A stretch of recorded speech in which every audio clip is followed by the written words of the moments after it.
Pregunta 91. Nuestra pregunta 91 se refiere a un proceso de pensamiento científico, es una experimentación. Vamos a analizar cada uno de los datos que aparecen acá para comprobar un experimento realizado con un grupo de animales, en este caso son ranas. Vamos a leer entonces el contexto.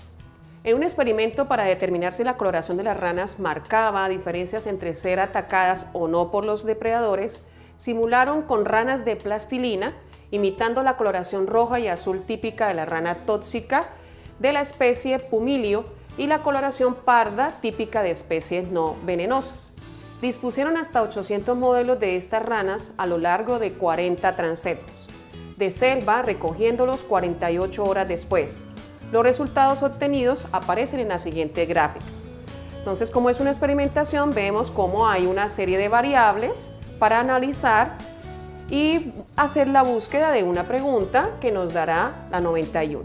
Entonces, vemos las gráficas, tenemos el eje X es la variable independiente, aquella que modifica el experimentador. Entonces tenemos la barra negra, los modelos rojos, es decir, las venenosas, y la barra blanca, los modelos pardos, las no venenosas, sobre dos fondos diferentes, fondo de hojas, es decir, simular más su ambiente natural, y sobre papel blanco. Vemos cómo hay un número de ataques de depredadores, notándose la diferencia que cuando están en su ambiente más natural hay mayor número de ataques. En este caso, las que son modelos pardos son más atacadas. En la segunda gráfica dada para la pregunta, nos especifican el depredador, en este caso el número de ataques de aves predadoras, son las aves. Y modelos rojos, y nos hacen un comparativo, el rojo con el pardo. Entonces vemos cómo los modelos pardos son mucho más atacados, pero al solaparlo con esta gráfica, entendemos que el mayor número de nuestros depredadores son las aves. Hay que tener en cuenta entonces las variables y los resultados que se están manejando en esta experimentación para resolver la pregunta. Entonces, ahora sí, vamos a la pregunta. De acuerdo con estos resultados, se puede concluir que A. Los depredadores identifican las especies venenosas de las no venenosas y por esto no las atacan. Que nosotros vimos una serie de barras, negra, blanca. Entonces nos dimos cuenta que igual ninguna estuvo neutra, es decir, en cero. Todas fueron atacadas. Cuando miramos la opción, los depredadores identifican las especies venenosas de las no venenosas, eso es cierto. Y por esto no las atacan. Entonces, esta negación falsea la proposición, porque vemos que, así sea en mínimo nivel, hay un ataque. La opción B. Las aves representan la minoría de los predadores con respecto a otros predadores presentes en los hábitats de las ranas.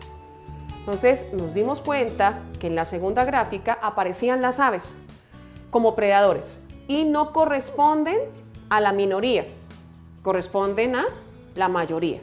Por eso, entonces, esta expresión falsea la opción B. La opción C. Las especies más llamativas son en su mayoría los más atacados por los predadores, permitiendo su control poblacional en los ecosistemas. Aquí tenemos que hacer referencia que cuando nos hablan de las especies más llamativas, y teníamos dos tipos de ranas, pardas y rojas, significa que aquí el llamativo se vuelve la rana roja, es la más llamativa. Entonces dice, las especies más llamativas son en su mayoría los más atacados. Entonces sabemos que son las pardas las más atacadas, no las más llamativas. Quiere decir las rojas. Entonces esto también es incorrecto, o sea, está también falsa la opción C para la pregunta 91. La opción D, el número de individuos de ranas vistosas es mayor que las ranas pardas porque son menos atacadas. Entonces, al ser las ranas vistosas, las rojas, las venenosas, menos atacadas, entonces significa que ellas en su ecosistema natural habrán más.